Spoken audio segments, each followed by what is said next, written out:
Are you going to optimize your health? Are you looking to get the best supplements at the lowest price? For high quality supplements and to talk to someone about what supplements are best for you, go to takeyoursupplements.com and one of our fantastic True Health coaches will help you pick out the right supplements for you that are the highest quality and the best price. That's takeyoursupplements.com. takeyoursupplements.com. That's takeyoursupplements.com. Be sure to ask about free shipping and our awesome referral program.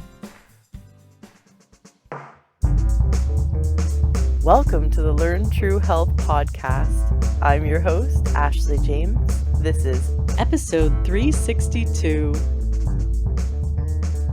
Well, I'm very excited to have on the show today a nootropics expert. His website is nootropicsexpert.com. His name is David Tomen. David, we're finally getting you on the show. Finally. Hi, Ashley. Hi. It's been quite a ride. David and I have been going back and forth, and every time either he was in a car accident and then I had some crazy flu and then something else happened. I don't know. So we finally have you on the show. I think the universe is conspiring and now is the right time. So I've been fascinated and intrigued for months to finally get to talk to you about what nootropics are. We're definitely going to get into that. My very limited understanding is from hearing about, certain herbs that would be really good for the brain, or I hear in Silicon Valley how they'll microdose LSD or mushrooms to try to get the cutting edge on their brain, firing and their intelligence and their creativity. So there's kind of this big, weird world out there of neuroscience when it comes to supplements that support the brain. And then I really enjoyed going through your website, which we're going to make sure all the links to everything that David Tomen does is in the show notes of today's podcast at learntruehealth.com. And your website lists about 90 different nootropics and how they work, but we're going to get into the most interesting ones.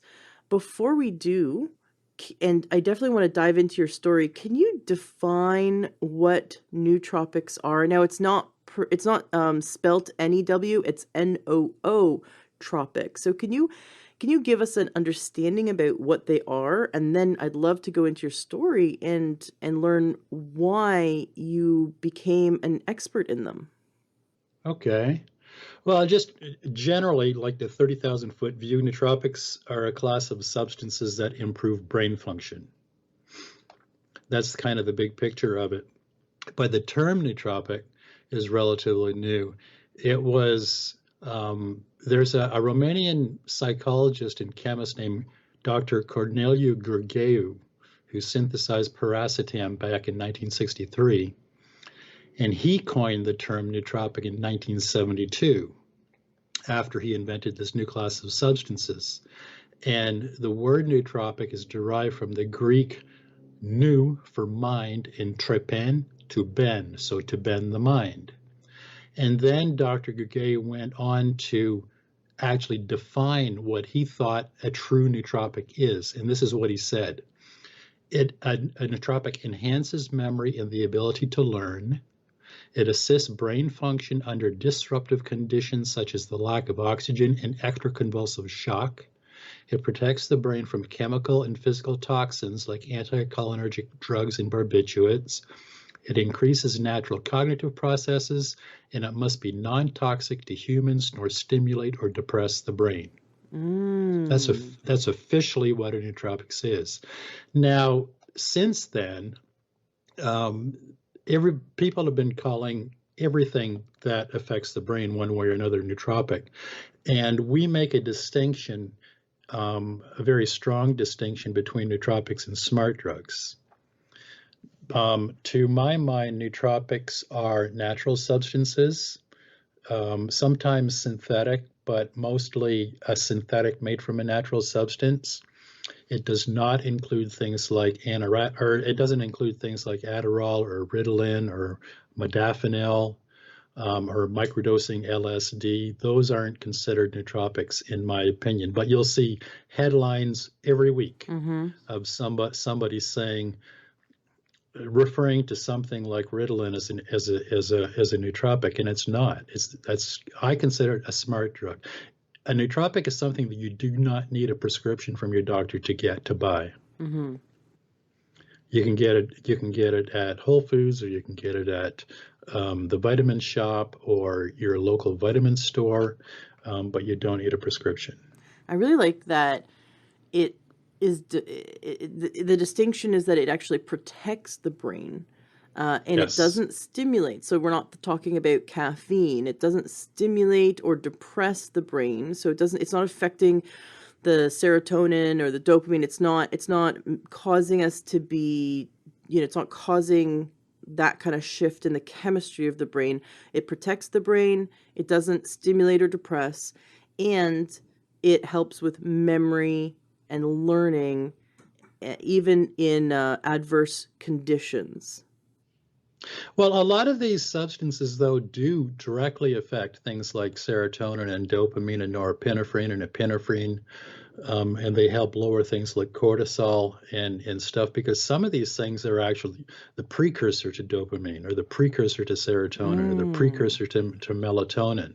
So I would classify those as nootropics. So some of them naturally are natural stimulants to the brain. So we take a little bit of license on what Dr. Gergely's original, he was referring specifically to the racetams that he was inventing. And so we've taken a little bit of license since then to, in a general sense, some of these things do stimulate the brain to a certain degree, or they depress the brain to a certain degree. When you look at the neurochemistry of how something like GABA works, GABA is an inhibitor, right? So theoretically, it kind of like depresses the brain, but it doesn't depress the brain like an SSRI would, or something like that. Does that make sense? We want the brain to be in balance. So are you saying that that brain has to be in balance? So you're saying that yes. nootropics are more like adaptogenic, in that they're not going to overstimulate or understimulate, but they're going to help because they're precursors to these neurochemicals. They're going to help the brain to be more in balance. Is that correct?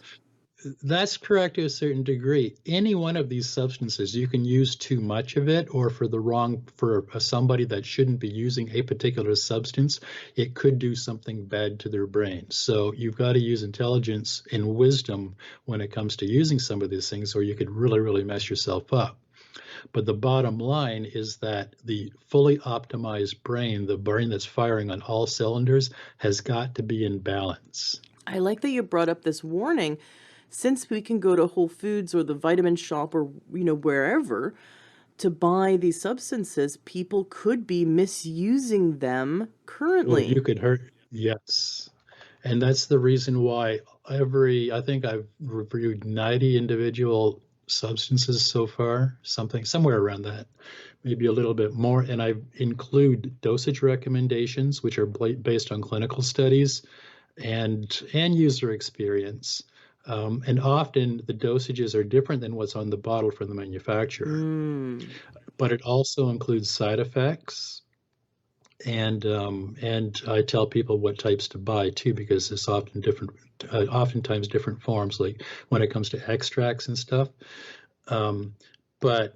And there's a very specific warning about, for example, something like St. John's wort. Do not use St. John's wort if you're on any kind of an antidepressant or anti-anxiety medication, or you will cause serotonin syndrome, and it could very likely kill you. Oh my gosh. So, yeah. Right. Do you ever contact these manufacturers and let them know about the clinical studies that you've found? They know it. The bigger manufacturers, the legitimate ones, the ones that have been around for a long time, that really know what they're doing, have got the science to back up their products, and oftentimes they'll publish it. A lot of the stuff that I've been doing is cutting edge research, though, because I just dug in a lot deeper than even the manufacturers have done on this stuff. But you'll oftentimes see warnings on the labels of certain supplements that you pick up. Talk to your doctor before you use this, or if you are on any medication, do not use this before you talk to your doctor. So But then we're really putting it on the doctor to know everything. that's a problem. That's a problem because most doctors don't know anything about this stuff. Right. Well, I mean, I want to talk to you about this all day. So let's get into your story. What happened in your life, David, that made you want to get interested and then eventually become an expert in nootropics? Well, I really, like everybody else, I just never ever thought about my brain up until about 12 or 13 years ago.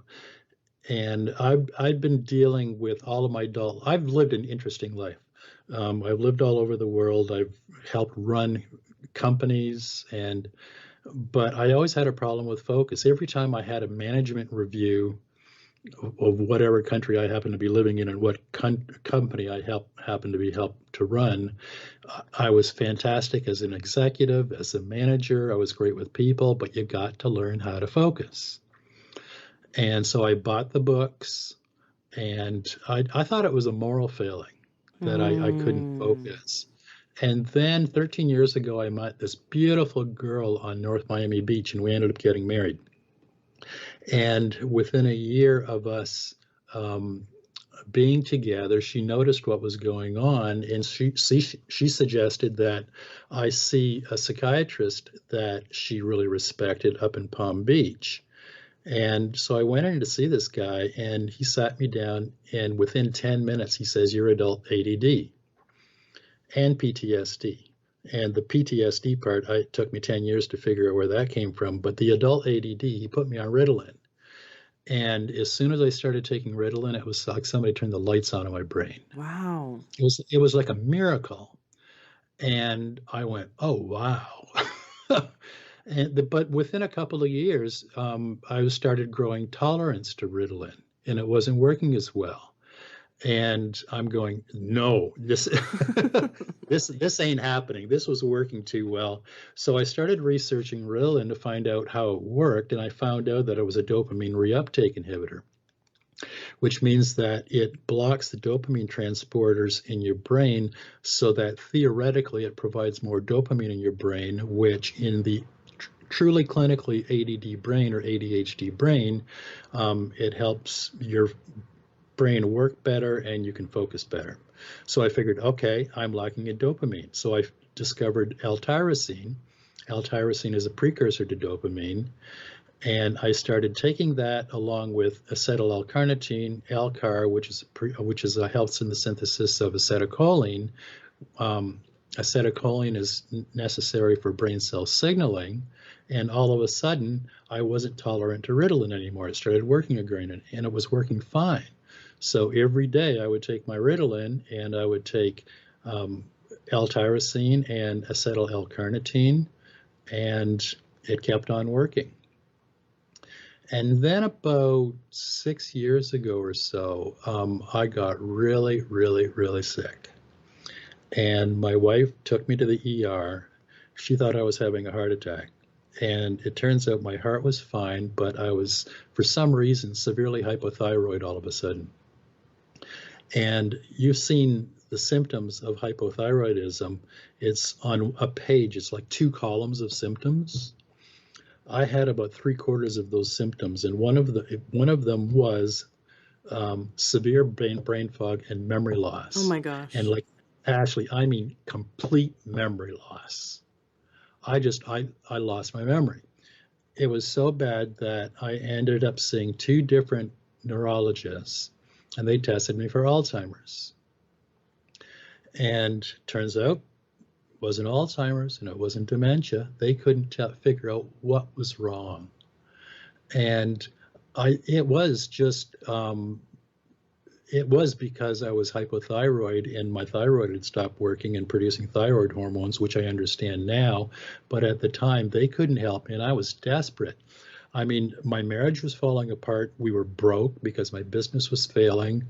My life was just completely upside down. And I figured if I'm going to survive this, I got to figure something out. And I remembered one thing I did remember was my experience with nootropics and with Ritalin and ADD. And so I just started experimenting with different things. And it took me about 2.5 years to 3 years, and I finally got my brain working again, and now it's working better than it ever has in my adult life. But I was desperate. I had to start experimenting with a bunch of different things until I finally found a protocol that worked for me, that healed my brain, and it got things running again the way they were supposed to be. Did you heal your thyroid? What happened there? Well, I healed my thyroid by, the funny thing about thyroid is the doctors, like every endocrinologist, looks at TSH and started me on Synthroid, which is synthetic T4, and it wasn't working for me. And so, again, I started doing some research, and I discovered natural desiccated thyroid. And my brother's a doctor up north, and I had him send me some because I couldn't find anybody around here to prescribe it for me. And I started taking it, and all of a sudden I started feeling better. And I finally found a naturopath here in North Miami Beach that would prescribe natural desiccated thyroid for me, which is what I've been using since. And so I got the thyroid hormones back to the levels within range of where they're supposed to be. And I took the right supplements to finally heal my brain, so it was working again.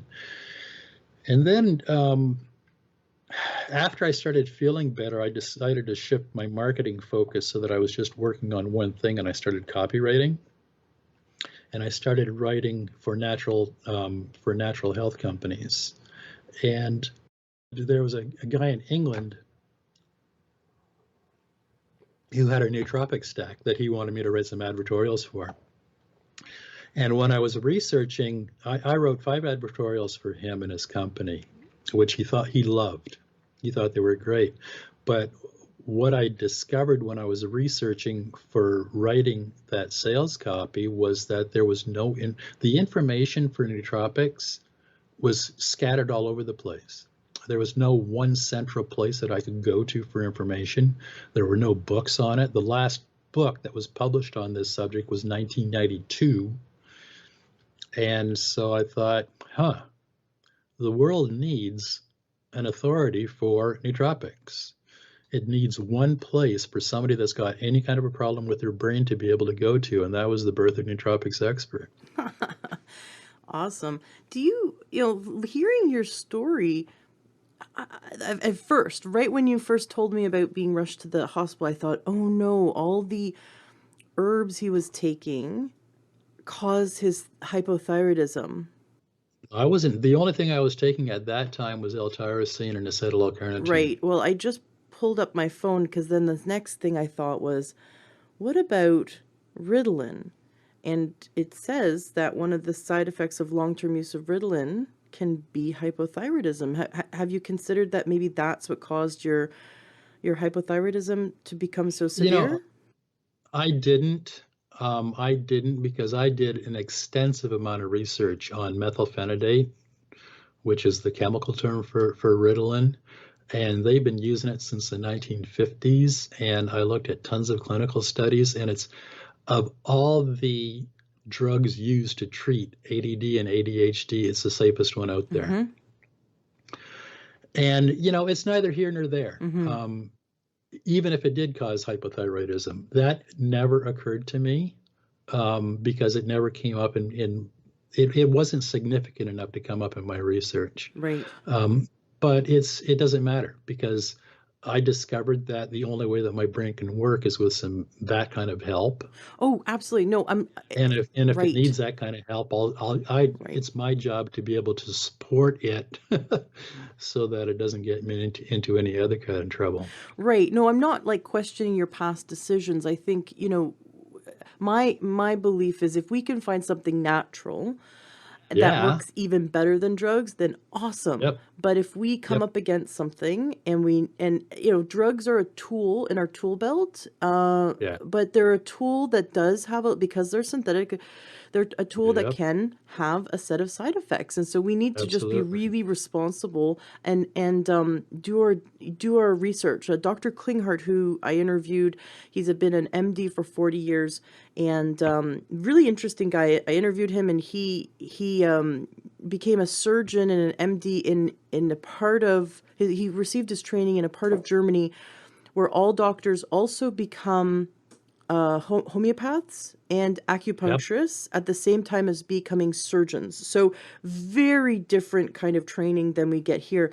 And his philosophy has been his whole career that he wants to find an herb or a supplement or some kind of natural Yeah. remedy that is even better than a drug. And he looks to that. But if he can't, then he goes to the drug. So I'm not questioning that you ever took Ritalin. It's just more of I get curious, and when the body has a symptom, I want to know what happened, What what happened? happened, so that you can prevent it, right? So that you can, Yep. and then it's part of helping your body. So I think it's actually a little comforting to know that the Ritalin might have been the cause of your hypothyroid, and that your body, left to its own devices, wouldn't have without the Ritalin, wouldn't have gone there, wouldn't have created hypothyroidism. So, I mean, just looking at that, but it's wonderful that the Ritalin helped you to find neurotropics so that you could support your brain in what it actually really was missing all along, which was dopamine, right? We don't Yeah. have a Ritalin deficiency, but it was the gateway that allowed you to discover That's absolutely neurotropics. So true. we can be grateful for that. But it's those who have taken ADD medication and have really enjoyed the benefits of it cannot know that the natural way, there is a natural way, and it's to help the body have enough dopamine, and which is what you're saying. So so you just dived into neurotropics and nootropics, and you became the nootropics expert. Now, tell me about this thing about drawing a clock. What's up with that? There's a couple of different tests that they use early on to evaluate to find out if you've got Alzheimer's or dementia. And one of them is they say, draw a clock, and then I'm going to give you a time, and I want you to put the time on it. And somebody who has got Alzheimer's or even early onset Alzheimer's has got trouble drawing a clock. They can't draw the clock properly, and they can't put the time in the proper place. But I drew a perfect clock. And then there's another test that they do where I forget what the name of the test is called. I think it's on the website. But they ask you a series of questions, and you have to be able to remember. And they test your memory, basically. And I came up with top scores on that too, so they knew that it was an Alzheimer's or dementia. Got it. So But it was scary. when you had those symptoms, and that was what was that was where everyone thought it was going, but because it came so suddenly, dementia doesn't hit so suddenly. Isn't it more gradual? Right. Right. Yeah, but I was desperate. I mean, what are you going to do? If your life is completely upside down and you're so sick that you can't make any money to support your family, I mean, you're desperate. You run to anybody that you think of that can help you. And it turns out that nobody could help me. I had to help myself. How did you discover that it was hypothyroidism? Was it you, or did they do tests? No, in the hospital. In the hospital, they ran a full thyroid lab. And did they go, "Oh, this is what's causing your memory loss," like right away, or did they just say, "Oh, and you have hypothyroidism"? Then you discovered that the hypothyroidism was causing your memory loss. I was the one that discovered it. It's just, this is what we have to advocate for ourselves. Yeah. We really need to. Amazing. So what happened then? So there you are, you're doing copywriting for this man in the UK, and you are really excited about nootropics. What happened then? I just decided to put up a website and start writing about the stuff that I was learning so that everybody else could learn what I was learning along with me.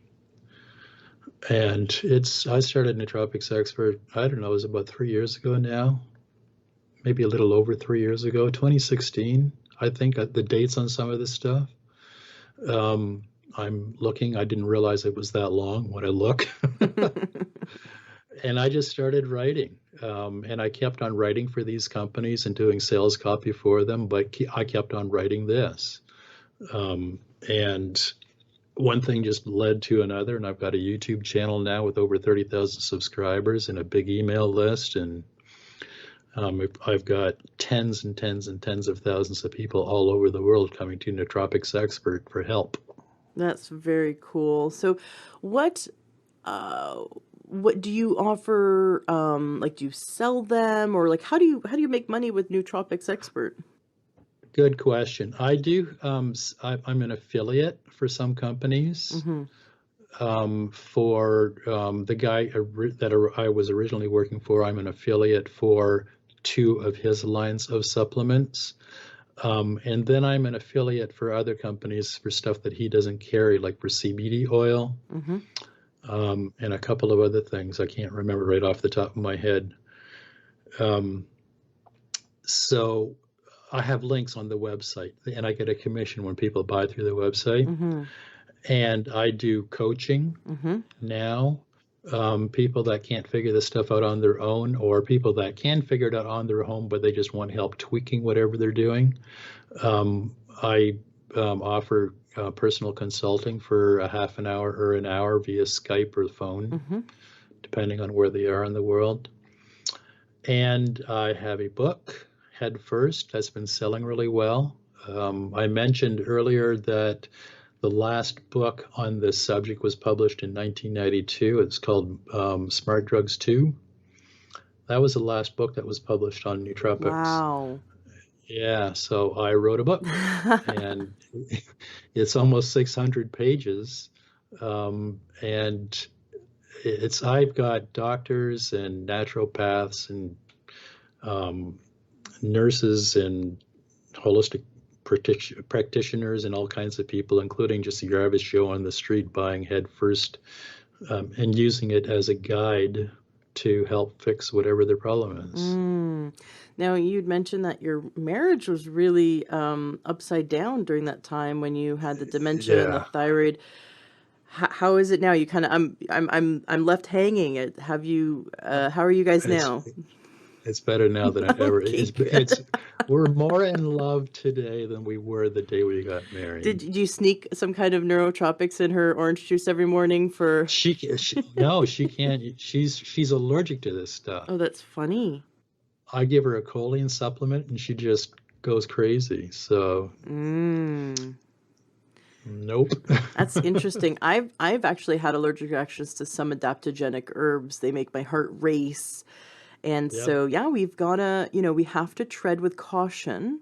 They can be absolutely amazing. They can be wonderful and life-changing. And we can sometimes have allergic reactions to them. So it's good to, test them, a little bit at a time. And maybe you could walk us through some precautions and teach us some of the more common ones, and how to take them and what to look for. Maybe the ones that people might be accidentally taking because they bought it from Whole Foods, that kind of thing. Well, and I get this question often, like, what do I do? How do I use nootropics? And my first question is, well, what do you want to fix? Like, what's your problem? Because you've got so many options available to you, but unless you can tell me exactly what you're trying to fix, I can't really help you. So, for example, if you have got a problem with learning and memory, you want to take a look at things like aniracetam and Bacopa monnieri and CDP choline and L-theanine and DHA. On the other hand, if you've got a problem with anxiety and depression, You can use some of those same things for anxiety and depression, but you also probably want to look at things like lithium orotate and sibutramine and rhodiola rosea. Or if you've got a problem with energy and motivation, you want to look at things like acetyl-L-carnitine and alpha-lipoic acid and CoQ10 and PQQ. So it depends on what you're trying to fix. And so that's a starting point. Another thing that I find out from people is, are you already using some kind of, like if you're dealing with depression, are you on medication? And if you are on medication, what are you using and is it working for you? And if the answer is I'm on an SSRI, then we find out exactly what's the mechanism of action of that SSRI. How exactly does it work in your brain? And let's find a natural substance that does exactly the same thing in your brain so that people can start lessening their dependence on that prescription drug. The same thing with ADHD and ADD. You don't have to use stimulants. A lot of people can get away with not using them. I came up with an ADHD protocol, and I actually tested it for a year on myself, not using Ritalin, just using this stack I put together, and it worked. Under normal circumstances, I could have just used the things that I've got 1, 2, 3, 4, 5, 6, 7, 8, 9, 10 things in my stack. I used those for a year and I was fine, but I found that my workload and at my age, I just found that I couldn't handle my everyday workload without the help of a stimulant, so I started using Ritalin again. But I'll still use this stack. I know that there's tens of thousands of people managing their ADHD and ADD just with this protocol I put together. Love it. Very cool. I recently saw an article that said that if someone has been on an antidepressant, that their brain chemistry will never be the same again, and that they'll need to be on it for the rest of their life because it forever alters their brain chemistry. Has that been in your experience, or if someone has been on an antidepressant in their past, is there a way through nootropics to support the brain and having healthy levels of serotonin and dopamine and all those chemicals? Well, the thing about antidepressants is most of the time it's difficult to stop them. Because you grow these things. A lot of antidepressant drugs and anti-anxiety drugs are more addictive than heroin and cocaine and oxycodone. I mean, they're that addictive, and it's extremely, extremely difficult to wean yourself off of them. And I'm not an expert on that. One person that is Dr. Kelly Brogan, who helps people wean off of antidepressants and anti-anxiety drugs and go the natural route, but it is a rough, rough road. But there are certain nootropics that you can use to support some antidepressants and anti-anxiety medications, and they help them work better. But they're very few and far between because most of the time they will cause more problems than they will help. If somebody's got depression, for example, and their doctor wants to put them on an antidepressant of some kind, but they're reluctant to do that, and they come to me and say, I'm dealing with depression, please help me. We have to start digging into what's causing the depression in the first place. Because it's not what the big pharmaceutical companies tell you. It's not a lack of serotonin in your brain. It could be a problem with dopamine. It could be a problem with neurogenesis. It could be a problem with stress. It could be a problem with inflammation. For example, the primary neurotransmitters that play a role in depression, get this: acetylcholine, dopamine, glutamate, GABA, norepinephrine, and serotonin. Where do you start? Right. And so if a person hasn't got a clue, if they've never used any prescription medication before, So they haven't got anything to kind of like look at, saying, yeah, this kind of worked. If they're starting from scratch, I have them go through this list one at a time and try different nootropic supplements until they find something that works. And this can be a long process, but it's worth it because you'll finally get relief. For example, for acetylcholine, the precursors to acetylcholine are alpha GPC or CDP choline. So you can try something like CDP choline or acetylcholine for a little while and see if that helps. If that doesn't help, then let's move on to dopamine. So you try something L-tyrosine or N-acetyl L-tyrosine and try that for a few days and see if that helps. Well, if that didn't work, then let's move on to GABA. And let's try supplementing with GABA for a few days and see if that helps. And sooner or later, you're going to get through this list. If nothing helps in supporting these neurotransmitters, then we know that it's not a neurotransmitter problem. Then it could be an inflammation problem. So then we start looking at different things to take care of inflammation, things like turmeric or curcumin. And there's a few other ones that help tame inflammation. Pine bark extract are an antioxidant. So these are the kind of approaches that we take to. It depends on our starting point and what our knowledge level is and what we know about our own body. Mm-hmm. And one of the reasons why I started a consulting business too, because this can get. You can get stressed out just trying to figure this thing out. Right. Yeah, right. What about this idea that like the person, maybe let's say they have enough GABA, but that there's something going on with the receptors.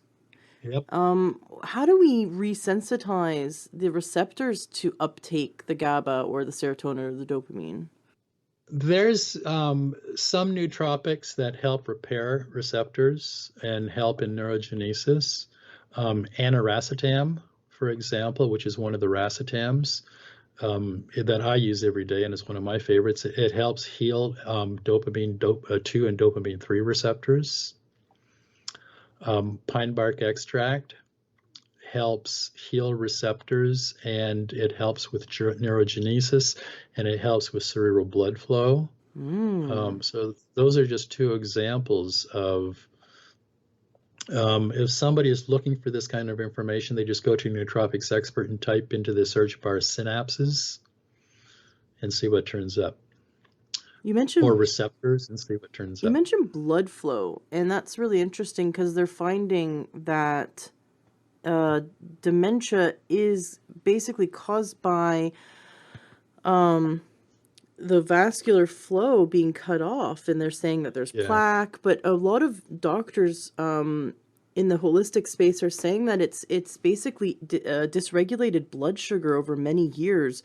Not enough to be diabetes, but the standard American diet is way high in sugar, and when we consume, let's say we go out and have ice cream with our family, our blood sugar, we have way more blood sugar than our body knows what to do with. And if someone, regardless of whether they're diabetic or not diabetic, they are having higher blood sugar that's healthy, this causes systemic inflammation to the whole circulatory system, including the brain. And we do that enough, and the brain ends up being like Swiss cheese in these brain scans, where they're seeing areas of the brain that have such disruption from the vascular flow being harmed from our diet that eventually the brain becomes like Swiss cheese. And so they're saying that dementia is like a form of diabetes. And you're saying that you have neurotropics or these supplements that support the brain that increase vascular flow and the health of our vascular system, circulatory system to the brain. Not that we should take that and then go eat ice cream. Like, we have to make sure our diet is healthy for our brain as well. But tell me a bit about these supplements that support the vasculature in the brain. Okay. Well, when you're talking about, let's just talk about the aging brain in general. and we'll touch on each one of these. We're talking about problems with free radicals and oxidative stress, and you're talking about synapses that you already mentioned, and then Alzheimer's and dementia and vascular dementia and cerebral circulation and neurotransmitter decline. I actually wrote a post on this that takes a deep dive into how each one of these works in the aging brain. And what I mean by the aging brain is anybody after 20 has got an aging brain, because there are certain neurotransmitters that begin to decline after the age 20. So everybody can use this help. For example, with free radicals in brain aging, free radicals are when your brain is firing and it's doing this tens of thousands of times. You've got 10,000 oxidative interactions between DNA and free radicals in each one of your brain cells that occur every day and every minute of every day, right? But if you have an unhealthy diet, particularly, these free radicals can get out of hand and it causes oxidative stress. And your body tries to cope with it because it's got a built-in antioxidant system. So you've got things like vitamin C and vitamin E that are trying to, and CoQ10 already naturally in your body, but it hasn't got enough to be able to cope with the workload. So we can use things like alpha lipoic acid, which is a naturally occurring fatty acid that is both fat and water soluble, and it has the ability, it's got a unique ability to naturalize free radicals in all cellular environments, and it helps in boost the synthesis of acetylcholine, and it increases glucose uptake in brain cells.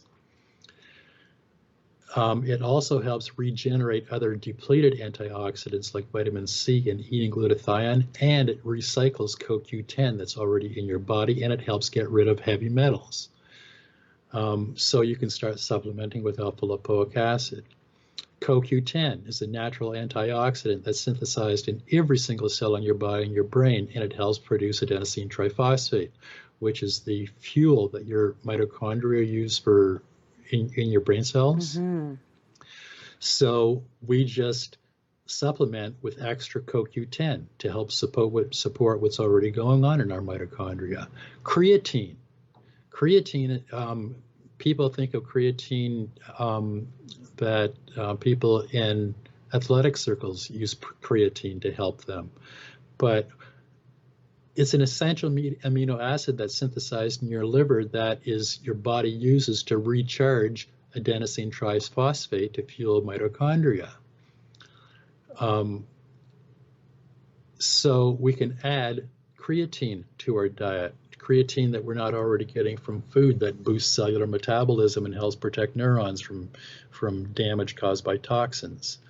And I could go on about just free radicals. And then we get into synapses like we talked about earlier. Ashwagandha is an old Ayurvedic remedy that recent research has found regenerates axons and dendrites, and it helps reconstruct synapses.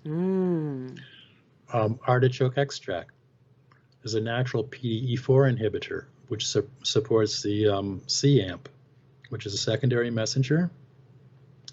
And it stimulates the production of crave, and CAMP. The crave is CAMP's response element binding protein.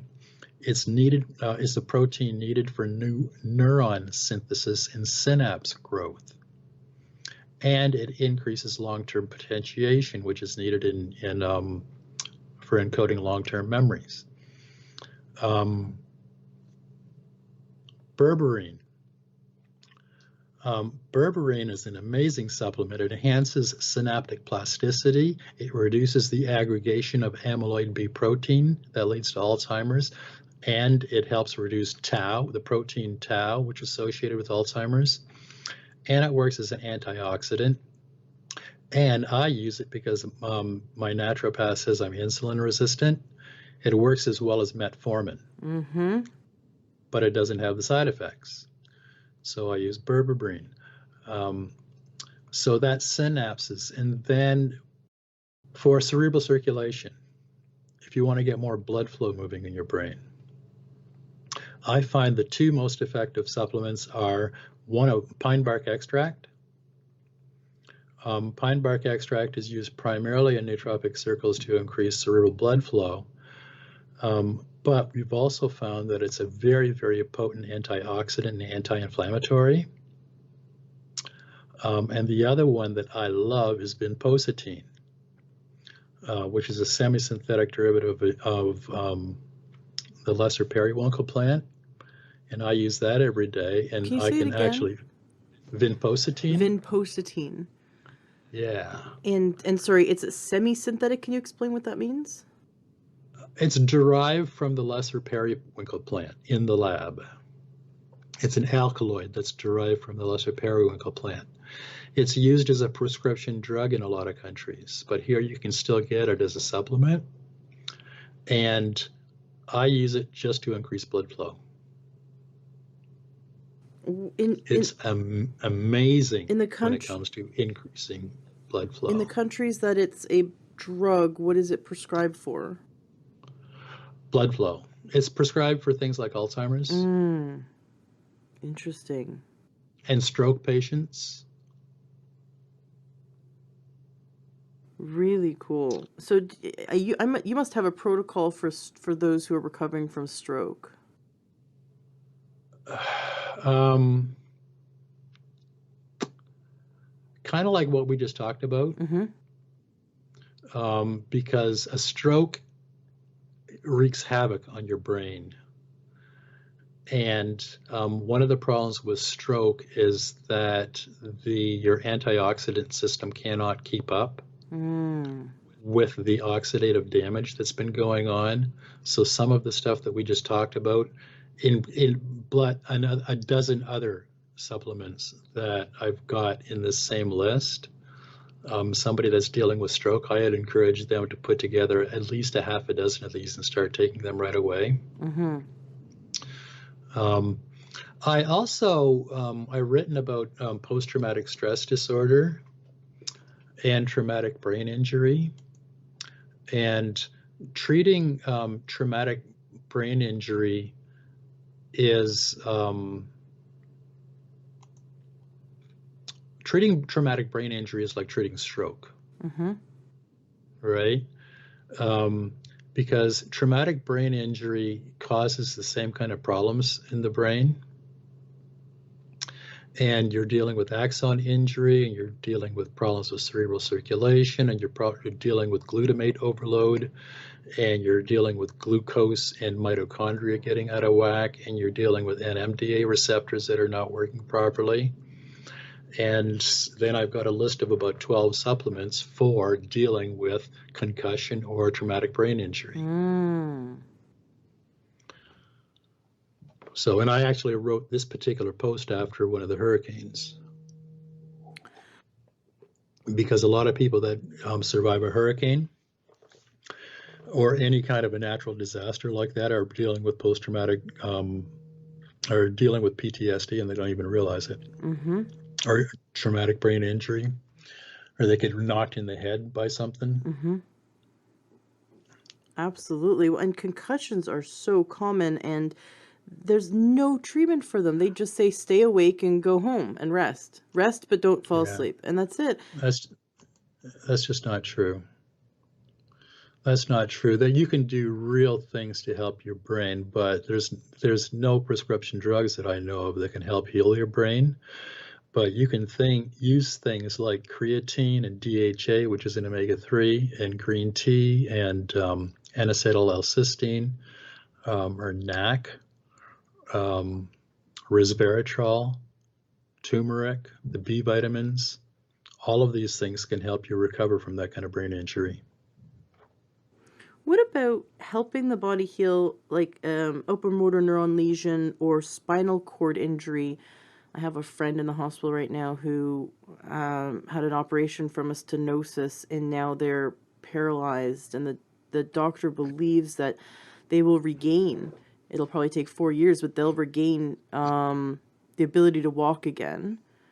How can we support the nervous system in healing from that kind of trauma? Some of the things that I just talked about for concussion and traumatic brain injury, but I would also use lion's mane mushroom. Lion's mane mushroom is an amazing supplement. Lion's mane, if you've ever seen a picture of it, it looks like a lion's mane. Mm-hmm. It's the strangest looking mushroom. But lion's mane helps better than anything in neurogenesis.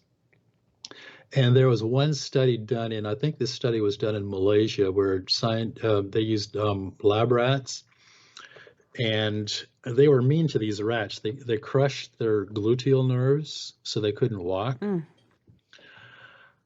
which kind of like breaks my heart. But then the next thing that happened was they gave them lion's mane laced water to drink. Mm-hmm. Within 2 weeks, their gluteal nerves have healed and the rats were walking again. Did they have a group of rats that they did not give the lion's mane to? Yep.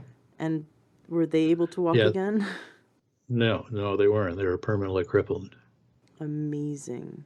And sad for the rats. I don't like hearing that kind of experiment on any animal, but also very amazing that lion's mane can help people that well. It is incredible. How much would one need to take? What are the doses of these kinds of things? Well, lion's mane is anywhere from 400 milligrams up to, some people take 1,200 milligrams a day. Something like that is perfectly safe to take in like really, really big doses. You don't have to worry about overdosing on it. Mm-hmm. Some of these things, they won't hurt you other than give you like an upset stomach if you take too much of it or take too much of it at once. Oftentimes when you're taking bigger doses of some of these things, it's better to split your doses like into 2 or 3 doses per day. Mm-hmm. So you take one in the morning, one at noon, one in the afternoon. But yeah, lion's mane, absolutely. Very interesting. I have a friend who was on the street at some point and was addicted to meth.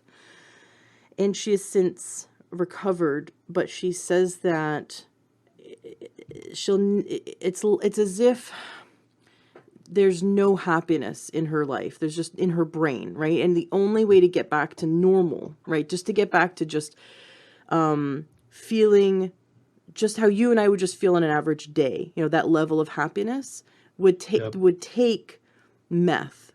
Just to get her, not even to get her to feel high or overly happy, but just to get her to feel normal.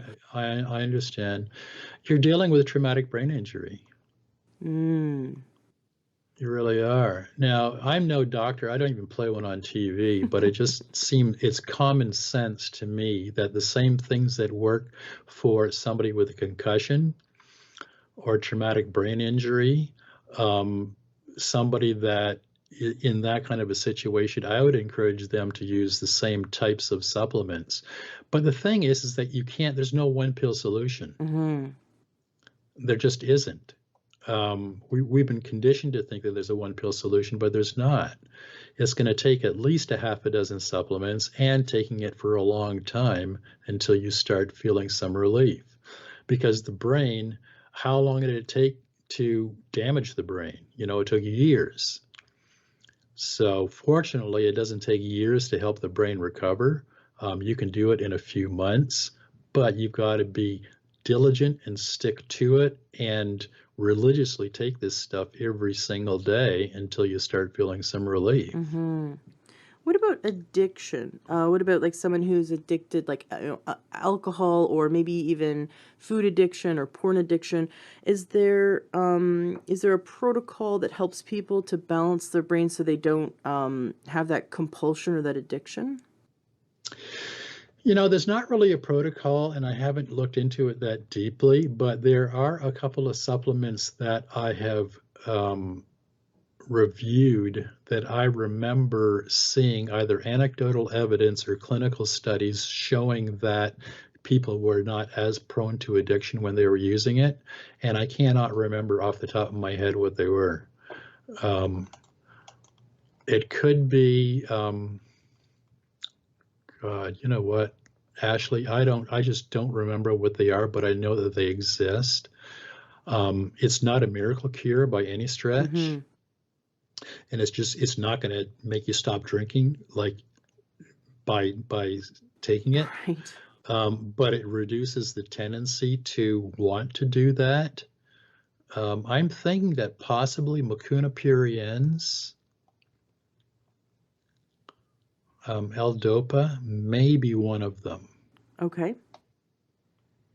Maybe one of And them. someone could book a consultation with you, and you can go dive into the research and That's exactly what I do. right, right.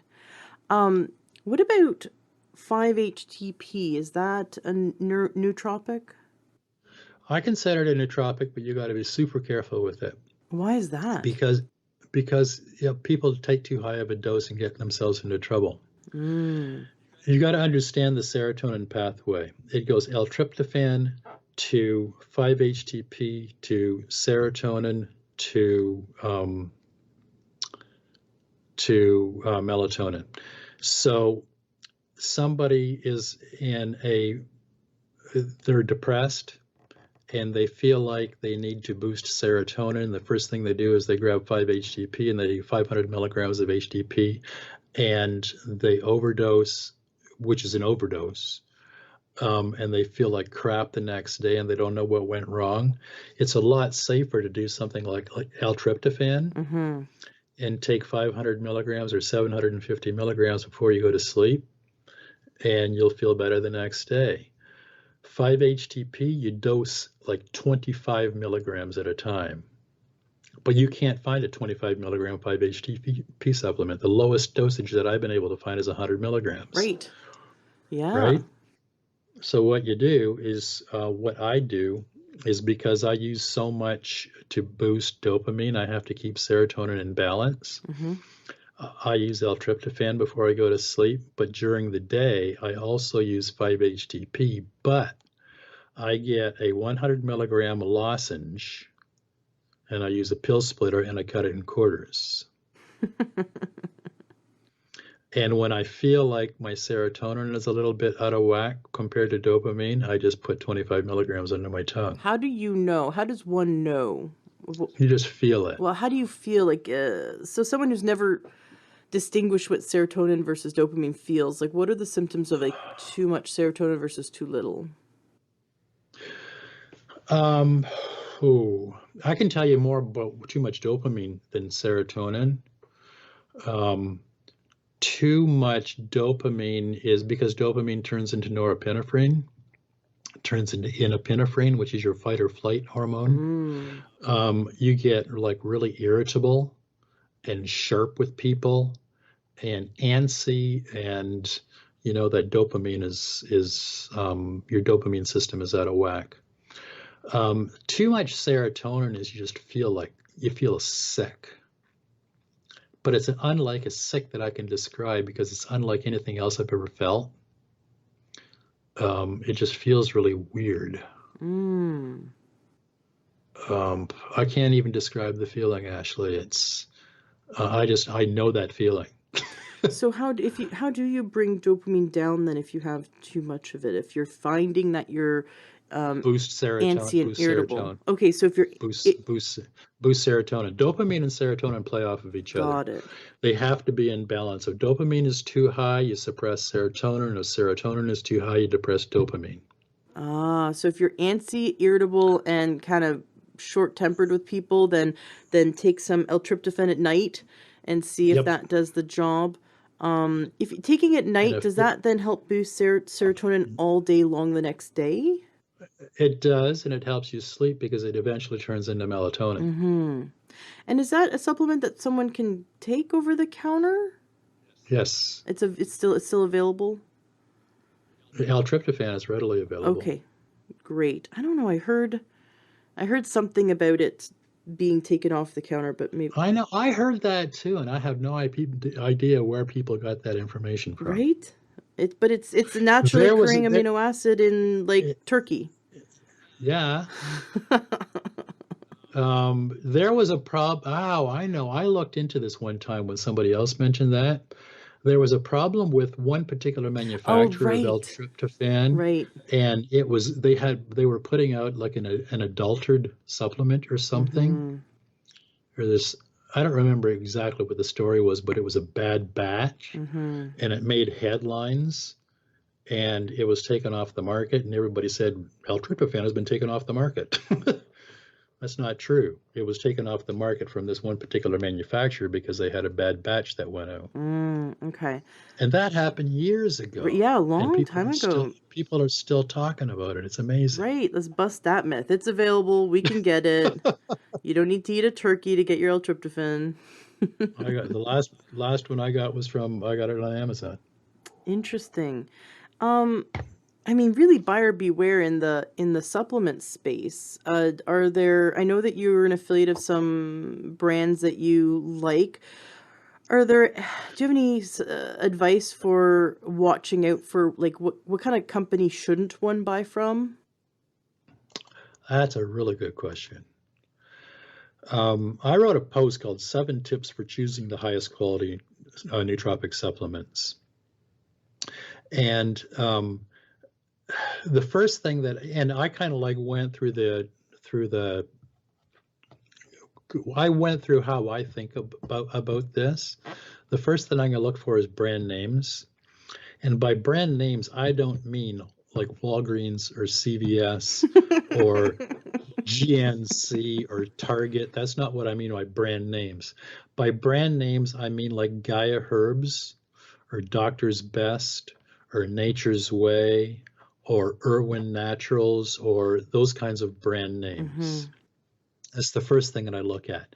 The next thing I look at is if they've got any kind of quality assurance. And the way to find out about this is go to their website and see if they have got, well, the first thing you can find out is if it makes sense, if it's not a synthetic, if it's natural, is it USDA organic? Right? Has it got the seal on it? The other thing to look for is a certificate of analysis. And some of these manufacturers will actually put a certificate of analysis for each batch that they put out on their website. Nice. So you can use the batch code on the supplement and go to their website and download the certificate of analysis. The certificate of analysis tells you exactly what a third-party testing lab found in that capsule or tablet, including how much of the supplement that the manufacturer claimed was in there. Is it really in there? And is there anything else in there? Is there heavy metals in there? Is there something that should not be in there completely?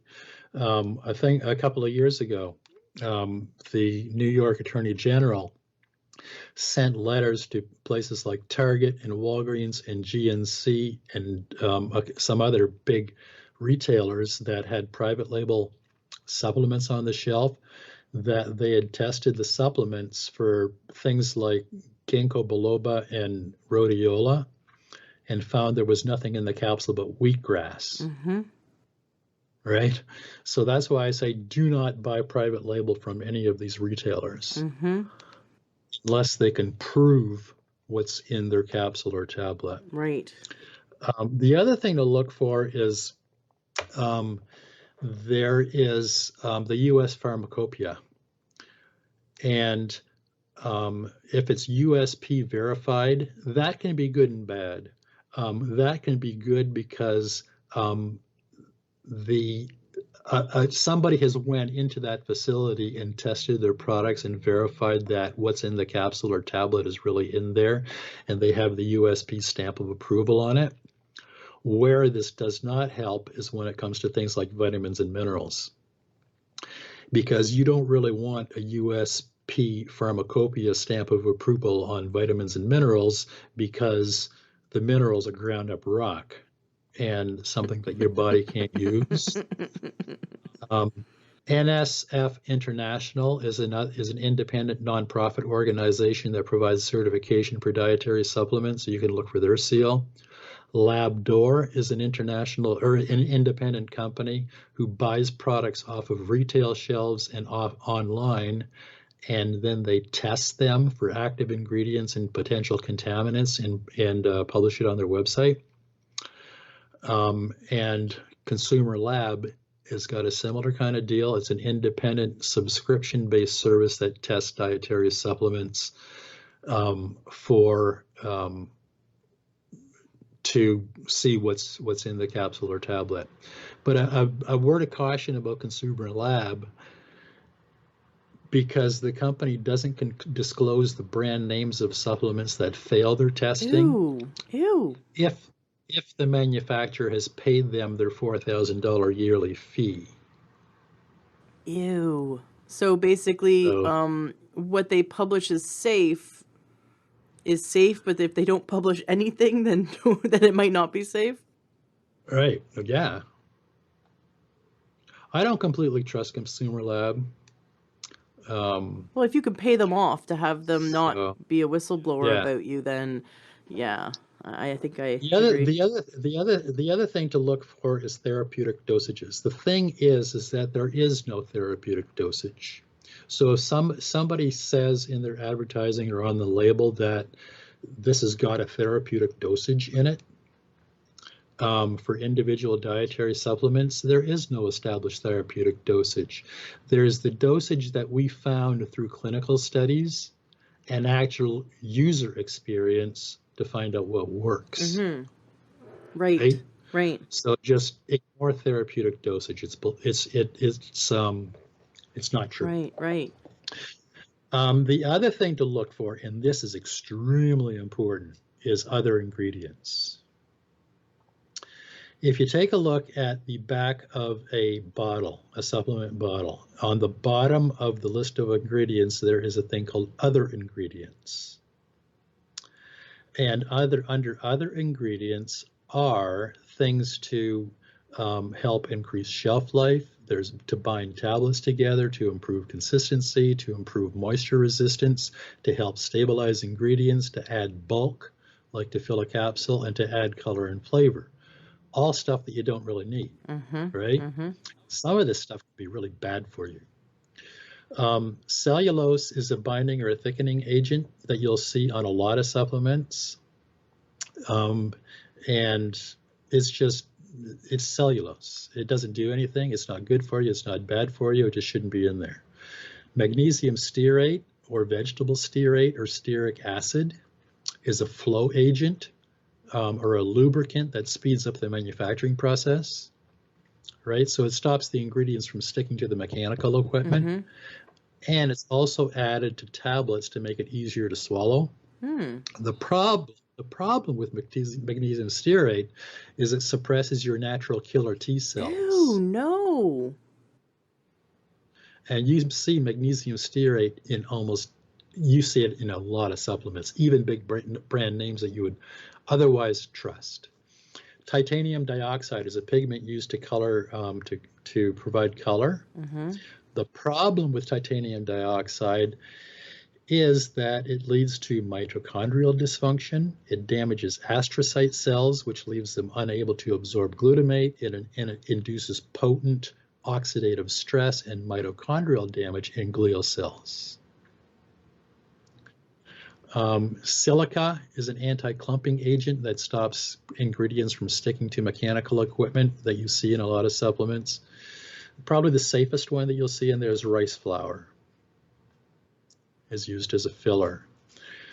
I look for supplements that has got as few as or no extra ingredients. The companies that I mentioned that I am an affiliate for on Nootropics Expert, Performance Lab, and Mind Lab Pro, there is zero other ingredients in their products. Very cool. Zero, nothing, zip. The other thing that you want to look for is bioavailability, which is really important when it comes to things like turmeric, because turmeric is really poorly absorbed. So you want to find a turmeric supplement that the manufacturer has in some way, and you'll see patented turmeric or curcumin ingredients that manufacturers have finagled some way to make them more bioavailable. One way to make turmeric more bioavailable is to take it with bioperine or piperine. Clinical studies show that it increases absorption by 2,000%. Wow. Another example is L-tyrosine, which is the amino acid that's directly involved in the synthesis of dopamine, norepinephrine, or epinephrine. The problem is that it's not very bioavailable and it's not efficiently absorbed when it's taken as a nootropic supplement for some people. So to boost the bioavailability of L-tyrosine, they add an acetyl group to it. So it's called N-acetyl L-tyrosine, or NALT. And that seems to boost the bioavailability. I find that my body can use either one or the other, but some people can only use L-tyrosine, some people can only use NALT. The other thing to look for is nootropic supplements. You want to make sure that they're in the right form, and that when they're stacked with other ingredients, that they're working synergistically together and they're not working against each other. And that is a completely other subject. That's for a whole other podcast, because there's too much to talk about there. But you've got to have the right ingredients put together in the right dosages for the thing to work. And the last thing is extracts versus whole herb. And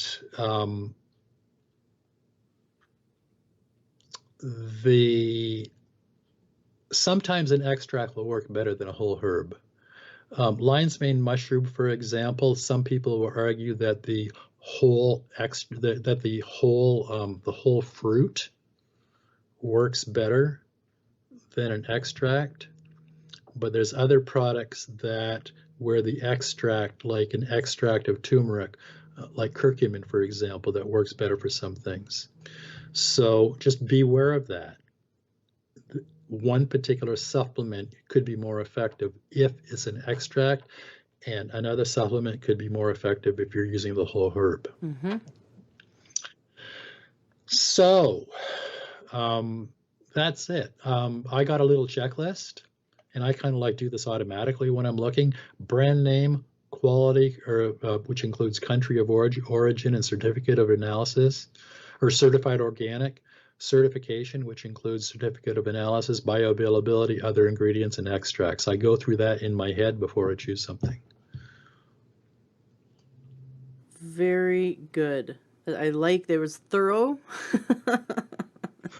I really like that.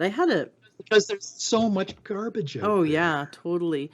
I had a guy on the show all about mushrooms, and he has been in the mushroom industry for over 30 years. He was a farmer of mushrooms and then got into medicinal mushrooms, and now he has a company that grows them organically in China.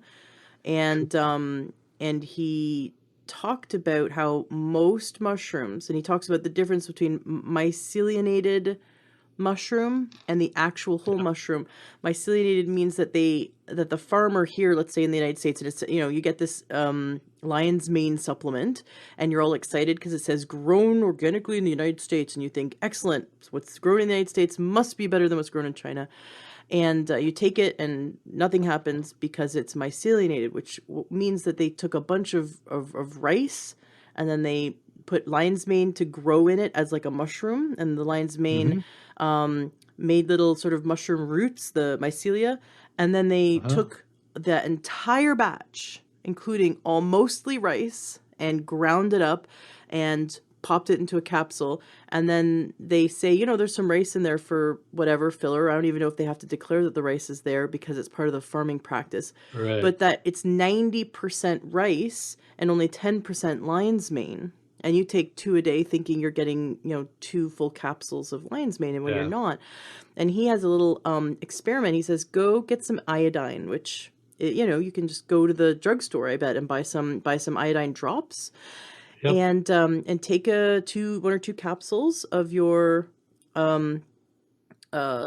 mushroom supplement and dump it into I think he did is like a little glass of water. Just mix it up and then put a few drops of iodine, and if it turns black, then it is myceliated, it's 90% rice or some kind of cornstarch or something that, if it's not rice, then it's corn, but they grow it in basically a grain.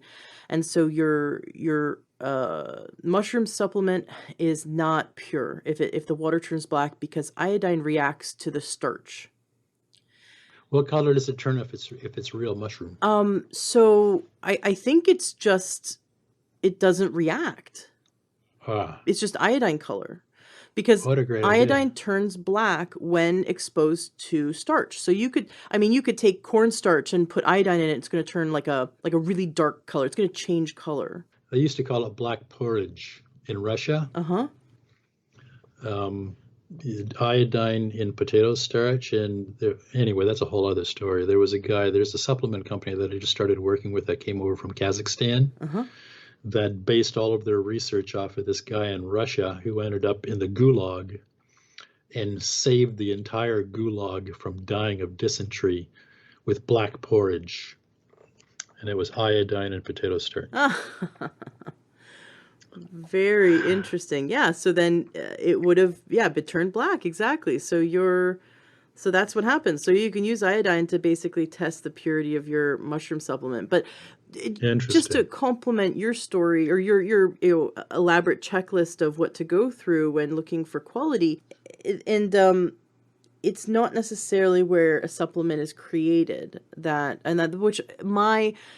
I guess I just had a bit of ignorance around that. I thought, if it's from the United States or if it's from Canada, then it must be, the best or much better than if it's from Asia. And it's just not true that, Nope. yes, Asia can have contaminated water and contaminated air just like we can, but that there are this one man that I had on the show, he said that his mushroom farms are in like this part of China that's nowhere. It's just beautiful. It's like up in the mountains, and where the cleaner air and the mountain water, and he has all of his stuff tested in China, and then he comes back and has it tested again for like heavy metals and all that kind of stuff. And so we want to go through your checklist to make sure that the lab tests are available, or the company's willing to share it, right?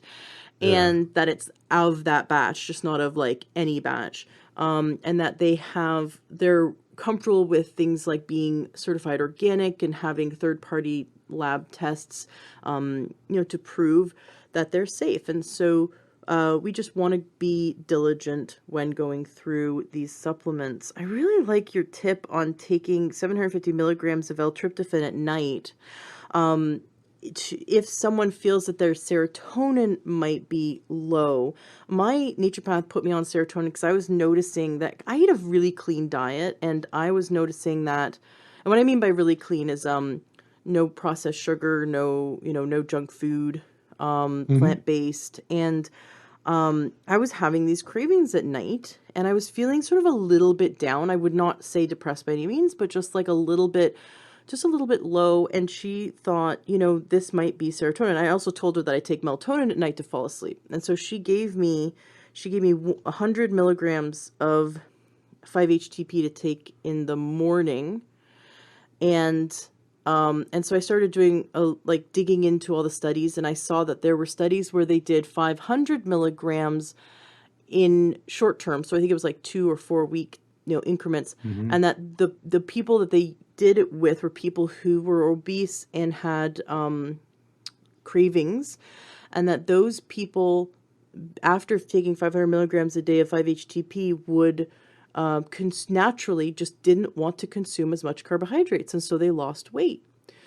Interesting. Yeah, I thought that was interesting. So I decided to play an experiment on myself, and I doubled the dose that my naturopath gave me. I did 100 in the morning and 100 at night, and I promptly began to feel horrible and had to run to the bathroom.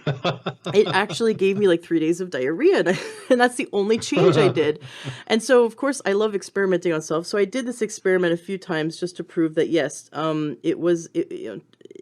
increasing it was not great. But I also noticed I felt kind of airy and in a really happy way. Like, I mean, I don't drink, but it was almost like my brain just felt a little fuzzy, but in a like a spacey kind of, I just want to like space out and watch cartoons kind of way. So I was definitely doing something like altering my chemistry, but in going too far in one direction, I'd say. Yep. And actually what's really interesting, I think, is that for the first few days of taking 5-HTP, I noticed a huge increase in cravings. And I thought, what is my brain just like, what is going on? So I've since stopped taking it, but I did take it for a few months, and I feel as though that my body then just adapted to it, and I don't, and then I started just to feel like I normal again. Yeah. And now that I'm off it, I don't really feel any different. But I do have a listener who told me that she found herself one morning inconsolably crying in her kitchen, I think she said, and she couldn't figure out why she was so depressed until she realized she had run out of 5-HTP 3 or 4 days prior. So she got back on it and promptly began to feel her wonderful self again. And so she says that she just, anytime she runs out of it, she just feels horrible. And when she gets on it, she feels amazing. So for some people, these neurotropics are quite life-changing. For a lot of people, they're really life-changing, but every single body is unique and different. Mm-hmm. And how you react to something is going to be oftentimes completely different to how I'm going to react to something. Right. Yeah, and the other thing you mentioned too about food and your diet. Mm-hmm. One of the things that I did when I got really sick about 6 years ago and hypothyroid and stuff, I really cleaned up my diet. Mm-hmm. But one of the things I have discovered since, that you can clean up your diet so that you've got the cleanest diet on earth. You're eating the best food that man produces on earth, and you're still lacking in certain vitamins and minerals. Mm-hmm. You just are. Because our food supply cannot provide the nutrients that our body and brain needs to function properly anymore. Yeah, it's amazing. There was a randomized placebo-controlled trial at Northumbria University with 215 healthy men aged 30 to 55. And these guys were given a multivitamin or a placebo for 33 days, right? Mm-hmm. These guys were tested at the beginning of the study and then again at the end of the study for mood, stress, memory, and general health. After 33 days of using a daily multivitamin, the researchers reported significant improvements in general mental health, reduced stress, increased vigor, and overall improvement in mood. And the men who used multivitamins during the trial also showed improved memory and reduced mental fatigue. The placebo group experienced no significant changes. Amazing. Now, why is this? Why is this? And it's a problem with our food supply. Mm-hmm. And a lot of the reasons why we're sick with one thing or another is because we're not getting the nutrients that we need. Mm-hmm. There was a study in 2004 on the study of fruits and vegetables, and they found that everything from protein to iron to vitamin C has significantly declined since 1950. And they looked at data for 13 nutrients across 43 vegetable crops. And research of fruits and vegetables show that minerals, vitamins, and protein content has dropped significantly over the last 15 to 70 years. But the problem is not just big agra, right? And problem with like depleting soil. There's also a problem with our air. There's a guy named Irakli Loladze, who's a mathematician by training, and he studied nutrient and vitamin levels in plants for 15 years. And Loladze found that the Earth's atmosphere had 200 parts per million of carbon dioxide before the Industrial Revolution, and last year the planet crossed over 400 parts per million for carbon dioxide. Now that might seem like a good thing because plants thrive on carbon dioxide, right? Higher carbon dioxide levels aid in photosynthesis, which means that increased plant growth and more food. But the problem is that this increased and rapid growth also leads to plants that are creating more carbohydrates like glucose instead of other nutrients that our bodies and brain need, like protein, iron, and zinc. Oh my gosh. Yeah, it's just the air. And so everybody that I talk to, I say, are you using a multivitamin? Mm-hmm. Because you have to. It is the simplest thing that you can do for your health. But the problem also is choosing the wrong multivitamin. Yeah. Because you can go into the drugstore or into your supermarket and you can see Centrum and one a day, and you look at the label and you have no idea what you're looking at. But what you're looking at is you're looking at vitamin B1 that exists in food in the form of thiamine pyrophosphate. The vitamin B1 in that Centrum multivitamin is thiamine mononitrate, which is a coal tar derivative. A coal tar derivative. Yeah. You've got to be kidding me. No, you can go through the whole list of vitamins and then you go through the list of minerals. And the minerals are basically ground up, literally ground up rock. Right. Well, And iron, so- isn't it like iron oxide or something, which is basically rust? It's No. not bioavailable. Iron is very bioavailable if it comes from a plant. Right. Right? So you can't, what you want to do is you want to find a whole food or a raw food multivitamin that has been grown from something like yeast. They grow it from things like brewer's yeast that actually turns out to be the same, that has the same cofactors. It's exactly the same thing that you get from food. Mm-hmm. So, but you got to be careful, because when you're looking at these labels, if it says no USP nutrients or 100% food or no synthetic nutrients, it's you know that it's artificial. Why? 100 food-based vitamins are grown in yeast culture. So you'll see something that has 60 natural capsules and it says yeast-free. That's a big danger signal right there, because if it says yeast-free on the label, you know that it's synthetic. Mm-hmm. If a really good multivitamin, if you open it up and it smells like yeast, like you find in the kitchen, it's good. Right? So that Performance Lab, the company that I am an affiliate for, came up with a multivitamin that's got just nutrients, just the vitamins and minerals, and nothing else. There's no other added ingredients or anything, and everything is grown from yeast. And it's the first time that I've actually taken a multivitamin that I actually felt the difference. Very cool. I felt better using this thing.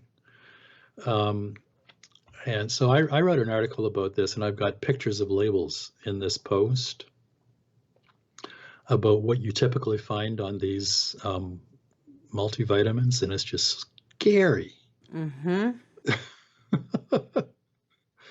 It's scary. And when you see headlines like experts say that taking multivitamins is a waste of time because all you're doing is you're peeing this stuff out.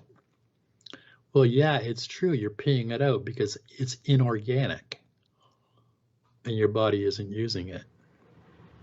Well, but also in order for it even to get to your kidneys, it had to have first gone, you absorbed it, it went into your bloodstream and it bathed every cell in your body. And then water soluble. You did some kind of damage. But so are you saying that that niacin or that the B vitamins that are grown in yeast don't change the color of urine at all? Yeah, they will. They do change the color of urine. Sure they right. But that when someone starts peeing more fluorescent yellow, and then someone says, well, you're just peeing out your vitamins. What I say is your body. So let's assume that what they took was a healthy multivitamin that was, plant derived. Their body absorbed it into their bloodstream. It bathed every cell in their body.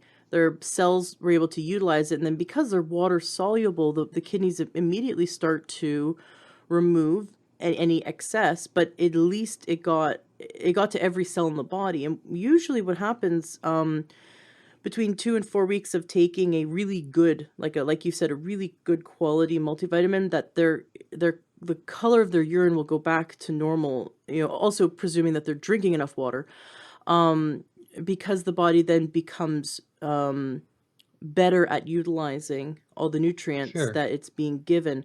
But they're not, I mean, a bad multi, like you brought up Centrum. People don't even absorb it. There's a man I met who owns a company actually in Florida, a porta potty business, and Yeah. and they clean the port. There's a catch that catches things, and then when they go to clean them, it catches hard. Like, so let's say you threw a stone in there, the catch would catch these hard objects. So Yeah. when they're cleaning them, they actually can tell you which Centrum the person took, Yeah. because it still says Centrum Silver on it after it's That's been sitting amazing. in a porta potty and gone through someone's digestive tract. We don't even digest or absorb these over the counter. And people don't know. Right. So I mean, They don't know that when they take a multivitamin, it should make them feel better. It really should. They should actually feel the difference. right. I do. Yeah. I And I eat well too. So, Right. And I wanted to ask you what your thoughts were on a healthy diet for brain. Are there foods that are known to support brain health, or just a general diet overall? What foods are best for brain health? vitamin or the nutrients that you get from fruits and vegetables, and healthy fats. Mm-hmm. And healthy fats are really important because you got to think that your brain is 60% fat, right? Mm-hmm. And most of that fat is DHA in your brain is DHA. So eating like good grass-fed meats, for example, or wild seafood like wild salmon is the best for brain health and for overall health. But you still need a multivitamin on top of that. I was really sick about 8 years ago. I had type 2 diabetes, chronic fatigue, and chronic infections. I was told I'd never have kids. Since I was 19, seeing endocrinologists, they told me I'd never have kids, and I had polycystic ovarian syndrome and infertility. And I was listening. My husband actually turned on some random podcast interview. This was like 8, 9 years ago, with a naturopath who started talking about just what you're talking about, how we are, as a society, we are completely deficient, especially in 60 minerals. But we're completely deficient because we can no longer get all the nutrients, all the 16 vitamins, the 12 amino acids, the 2 fatty acids, the 60 minerals. We can't get them in the quantities we need anymore, for multiple reasons. Like you mentioned, the higher levels of carbon in the Carbon dioxide, right. yeah. If that's higher, then the plant is just going to grab it more, which is we want plants to do that, to filter the air, but it's going to end up creating more sugar, more carbohydrates, and less of everything else in each plant. So even if we're just eating a vegan diet, we're still not getting what we got 100 years ago. But the farming practices, in the last 150 years, the farmers have not remineralized their soil. They only put an NPK back in, and if you go to some wonderful organic farm, they might put, compost in, but we're not remineralizing soil. And so if that spinach isn't grown in iron rich soil, it's not going to be a good source of spinach. I love it when people say, I eat 3 Brazil nuts a day for my selenium. And my question to them is, how do you know they were grown in selenium rich soil? Because Yeah. plants do not make minerals. And so this naturopath was going on about this. And by the end of the interview, I called him up because I was so intrigued. My husband actually urged me to, please call this guy. Like, you are suffering. Like, we got to do something about this. And I got on supplements he recommended. I switched my diet around. Within days, I started to feel better. Like, I could not believe it. Actually, within 24 hours, my almost constant hunger went away.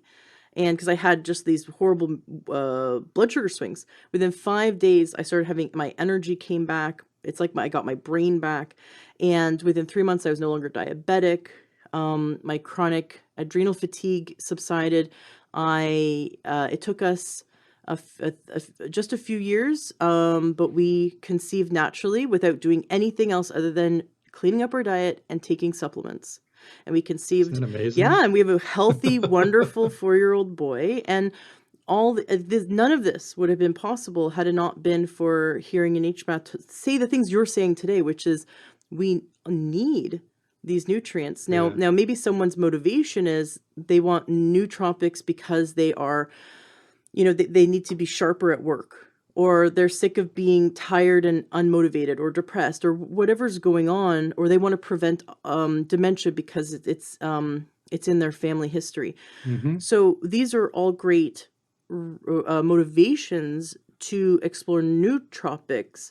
And what I'm hearing you say is that you can't just take a nootropic and go to McDonald's and not take a multivitamin. Like we need to do everything. We need to have a healthy lifestyle, and the nootropics with our healthy lifestyle is going to support us overall. Well, another example is L-tyrosine will not turn into dopamine without the B vitamins. It just won't.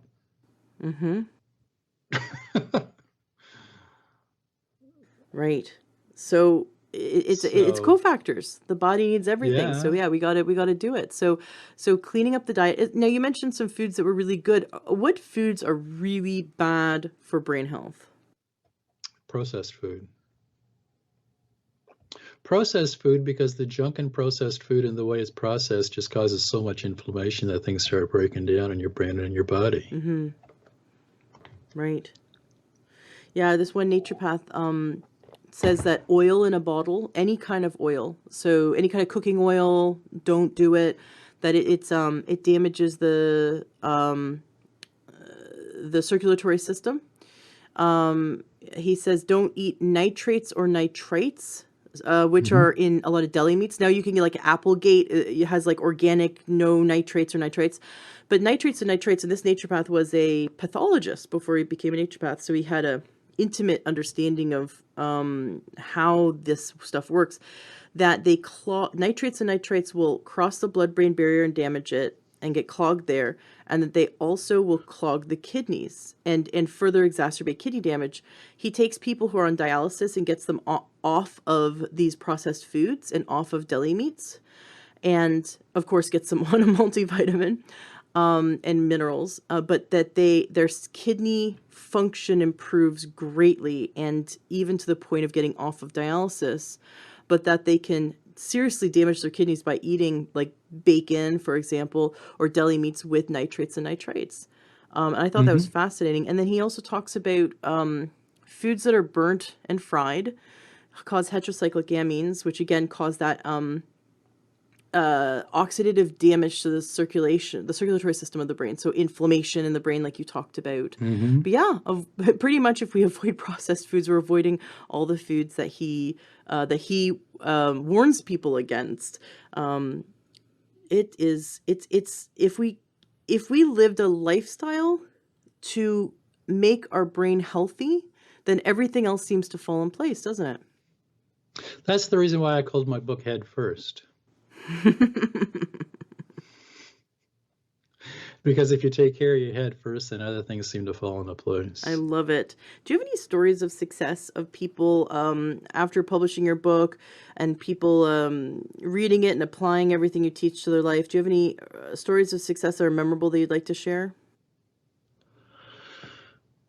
Nothing that I really can share, because other than the if somebody can take a look through the comment section on Nootropics Expert and look at the testimonials, and if somebody published their name, then I generally don't talk about stuff like that, because you're talking about stuff that I treat as confidential. I know that sounds like I'm like skirting around it, but that's just kind of like the way I look at this. This is other people's business. if they want to tell their story. They do tell their stories in the comments section, because I see over and over and over again. So thank you, David, so much for providing this information. You changed my life. But there's nothing in it that I would want to broadcast in a podcast necessarily. Okay. Awesome. Well, this has been really informative. And I definitely want to have you back on the show to dive deeper, because there's so much more, that we can explore. We can dive into depression, or we can dive into anxiety, or dive into ADHD, or dive into anti-aging, or traumatic brain injury. We can dive into PTSD. Well, I'll leave it up to the listeners. So after I post this episode, I'll ask our Facebook group. Those who are listening can go to learntruehealth.com/group, or search Learn True Health on Facebook and join the group and comment. I'll make a post that's an announcement, and comment on it what you would like David to elaborate on or explore, what additional questions you have for him, and then we'll make sure we cover those in our next interview with him. Well, thank you so much, David, for coming on the show. Is there anything left unsaid? Is there anything that you'd like to say to wrap up today's interview? If you have an issue with your brain, please go to nootropicsexpert.com. And to get you started, there's a free book that you can download called Secrets of the Optimized Brain. It's about 75 pages. And all it is page after page of nootropic supplements. And it gives you a brief explanation of what they do and how much to take. Mm-hmm. Then there's my book, Head First, which is nearly 600 pages. And that's like a manual on your brain. The first chapter is kind of like my story. The second chapter is how your brain works, which kind of like supports everything that I talk about. And then the bulk of the book is individual supplements that I've reviewed, what they are, where they come from, why we use them, how much to take, side effects, and the types to buy. And then the last two chapters are suggested stacks. Nootropic stacks for things like best nootropics for ADHD, best nootropics for depression, for anxiety, for learning and memory, that kind of thing. Mm-hmm. So you can get that at Nootropics Expert. I've also got close to 100 videos now on the YouTube channel. That's turned out to be very, very popular. So please visit us, visit me on YouTube. And just please visit Nootropics Expert. I'd love to help you out. Absolutely. If I can. I'm curious,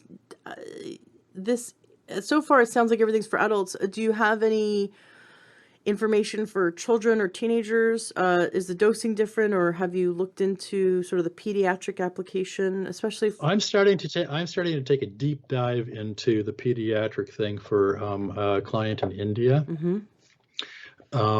But there are some things that I just warn people don't use if you're a teenager or, younger than 21. And other things, just be careful of the dosage. Mm-hmm. But I'm doing a deep dive now into pediatric, and I should have more in the next month or two. Very cool. Excellent. Well, thank you so much, David Tomen. It's been wonderful having you on the show. Can't wait to have you back. Absolutely. My pleasure, Ashley. Thank you for having me. Hello, true health seeker. Have you ever thought about becoming a health coach? Do you love learning about nutrition and how we can shift our lifestyle and our diet so that we can gain optimal health and happiness and longevity? Do you love helping your friends and family to solve their health problems and to figure out what they can do to eat healthier? Are you interested in becoming someone who can grow their own business, support people in their success? Do you love helping people? You might be the perfect candidate to become a health coach. I highly recommend checking out the Institute for Integrative Nutrition. I just spent the last year in their health coaching certification program, and it really blew me away. It was so amazing. I learned over 100 dietary theories. I learned all about nutrition, but from a standpoint of how we can help people to shift their life and shift their lifestyle to gain true holistic health. I definitely recommend you check them out. You can Google Institute for Integrative Nutrition, or IIN, and give them a call, or you can go to learntruehealth.com/coach and you can receive a free module of their training to check it out and see if it's something that you'd be interested in. Be sure to mention my name, Ashley James, and the Learn True Health podcast, because I made a deal with them that they will give you the best price possible. I highly recommend checking it out. It really changed my life to be in their program, and I'm such a big advocate that I wanted to spread this information. We need more health coaches. In fact, health coaching is the largest growing career right now in the health field. So many health coaches are getting in and helping people, because you can work in chiropractic offices, doctors' offices, you can work in hospitals, you can work online through Skype and help people around the world.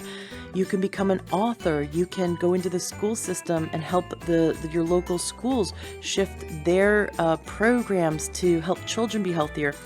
You can go into senior centers and help them to shift their diet and lifestyle to best support them in their success and their health goals. There's so many different available options for you when you become a certified health coach. So check out IIN, check out the Institute for Integrative Nutrition, mention my name, get the best deal. Give them a call and they'll give you lots of free information and help you to see if this is the right move for you. Classes are starting soon. The next round of classes are starting at the end of the month. So you're going to want to call them now and check it out. And if you know anyone in your life who would be an amazing coach, please tell them about it. Being a health coach is so rewarding and you get to help so many people. Are you looking to get the best supplements at the lowest price?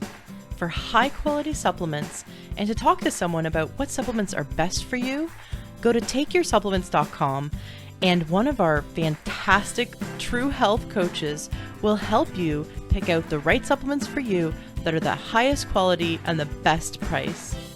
That's takeyoursupplements.com. Takeyoursupplements.com. That's takeyoursupplements.com. Be sure to ask about free shipping and our awesome referral program.